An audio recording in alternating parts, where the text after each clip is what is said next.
Saudara, setelah sempat berpuasa tidak mengumbar janji, memasuki kampanye hari ketiga, juru kampanye partai politik meluncurkan jurus mengumbar janji. Dan janji-janji ini mereka sampaikan di hadapan ribuan massa yang hadir dalam kampanye terbuka.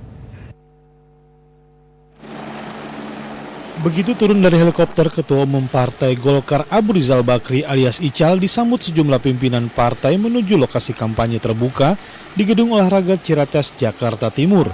Didampingi Akbar Tanjung dan petinggi partai lainnya, Abu Rizal Bakri pun berorasi tentang kesuksesan Golkar selama 30-an tahun, yakni saat Soeharto menjadi presiden. Pada kampanye ini, partai berlambang beringin tidak hanya berharap akan menjadi partai berkuasa, tapi kembali mengumbar janji kepada masa kampanye. Indonesia kalau partai Golkar nanti memerintah, sekolah sampai dengan 3 SMA gratis. Ketua Dewan Pembina Partai Gerindra Prabowo Subianto juga tak mau kalah dengan Abu Rizal Bakri. Saat berkampanye di lapangan Dukuh, Kempok, Jember, Jawa Timur, Prabowo berjanji akan menyelamatkan aset negara yang selama ini dirampok para koruptor dan pihak asing.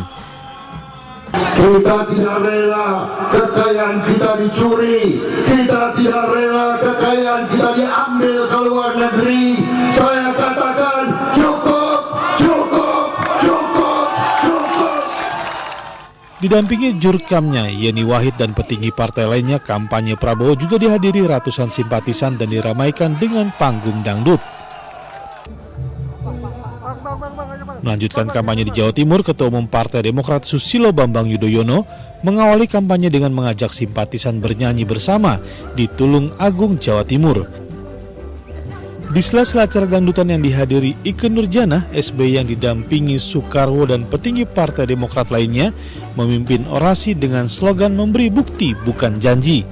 SBY yang menjadi presiden selama 2 periode ini optimis partai yang dipimpinnya mampu kembali berkuasa. Kita berkumpul di sini tidak ingin negara kita makin mundur. Setuju?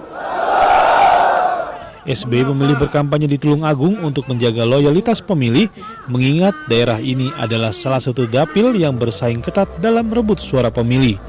Tim Liputan 6 SCTV melaporkan. Ya, saudara, hujan deras di sore hari kembali membuat Jakarta dilanda kemacetan parah. Di Jalan S. Parman, Jakarta Barat, padatnya arus lalu lintas bahkan membuat kendaraan roda 2 kesulitan menembus padatnya lalu lintas. Inilah pemandangan pada Senin malam di Jalan S. Parman dari kawasan Selipi menuju Tomang terlihat macet di bawah guyuran hujan gerimis setelah sebelumnya diguyur hujan deras. Antrian kendaraan terlihat di jalan arteri hingga tol dalam kota dari arah Semanggi hingga Tomang, Jakarta Barat. Padatnya kendaraan yang berbarengan dengan jam pulang kantor membuat kendaraan roda 2 yang biasa melaju dengan mudah di sela-sela kendaraan lain ikut pula berhenti. Antrean kendaraan di persimpangan Selipi ini juga disebabkan oleh arus kendaraan yang antre hendak masuk ke dalam tol, sementara arus di dalam tol sudah demikian padat.